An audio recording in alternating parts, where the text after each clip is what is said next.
তো দেখো ঝোলটা ফুটে উঠেছে, এবার আমি ভেজে রাখা চিংড়ি মাছগুলো দিয়ে দেবো।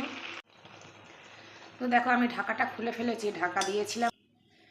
তো আমি একটা পাত্রে তুলে নিয়ে দেখো এই যে এরকম থাকবে, বুঝতে পেরেছো? দারুণ খেতে হবে।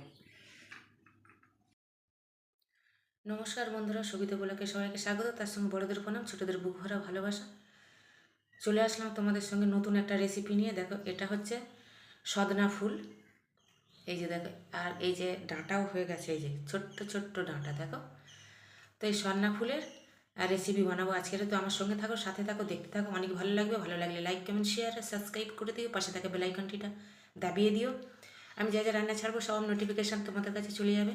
এগুলো কিন্তু আমি সুন্দর করে বেছে নিয়েছি, এবারে ধুয়ে নেব ভালো করে। দেখো ছোট্ট ছোট্ট দেখো হয়ে গেছে, ডাঁটা হয়ে গেছে, দেখেছো? দারুণ।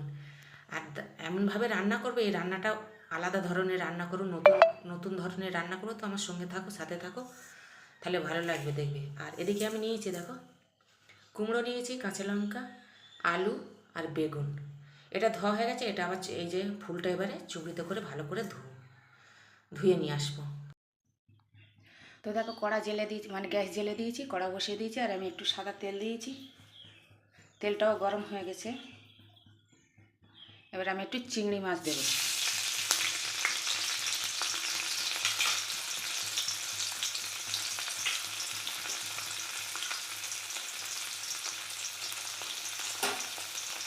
নুন হলুদ দিয়ে চিংড়ি মাছটা ভেজে নেব। তো দেখো চিংড়ি মাছটা ভেজে তুলে নিয়েছি। আমি আরেকটু তেল দিয়েছি, দুটো শুকনো লঙ্কা ছিঁড়ে দিলাম, আর একটু পেঁয়াজ দিলাম ফোড়নে।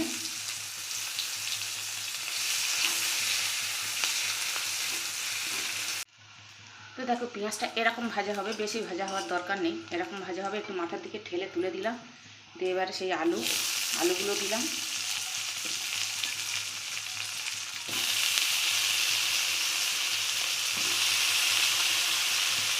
আলু বেগুনটা একটু ভেজে নেব।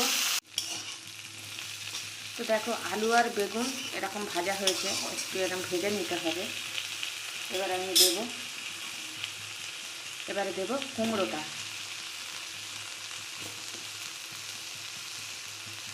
পরিমাণ মতো লবণ, হাফ টেবিল চামচ হলুদ, 3টে কাঁচা লঙ্কা কুচি।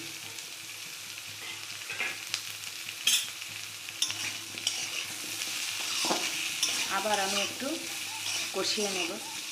সন্না ফুল তো, এতে কোনো মশলা দিতে লাগবে না, তাহলে সন্না ফুলের মানে সেই গন্ধটা, টেস্টটা থাকে না।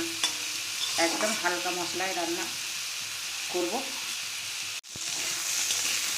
তো দেখো নুন হলুদ আর কাঁচা লঙ্কা আর কুমড়ো দিয়ে আমি এরকম ভেজে নিতেই, দেখো এরকম ভাজা হয়েছে। আর তোমাদেরকে বললাম যে অল্প মশলা দেবো। দেখো একটু জিরে বাটা আর ধনে গুঁড়ো, একদম অল্প হয়ে গেছে, দিয়ে দিলাম। এখানে দেখো ফুলগুলো ভালো করে ধুয়ে নিয়ে এসেছি, এই দেখো সুন্দর করে ধুয়ে চুবড়িতে করে ধুয়ে নিয়ে এসেছি। এবার আমি ঢেলে দিলাম।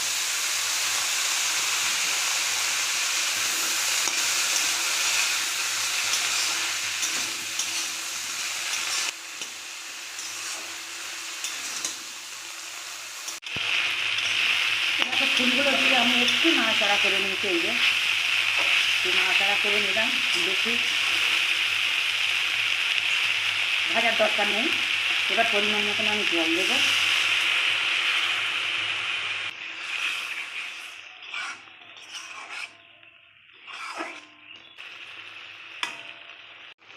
তো দেখো ঝোলটা ফুটে উঠেছে, এবার আমি ভেজে রাখা চিংড়ি মাছগুলো দিয়ে দেবো,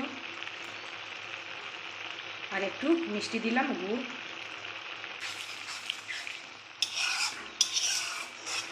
গ্যাস আস্তে দিয়ে দিলাম। এবারে চাপা দিয়ে দিলাম, চাপা দিয়ে দিলাম।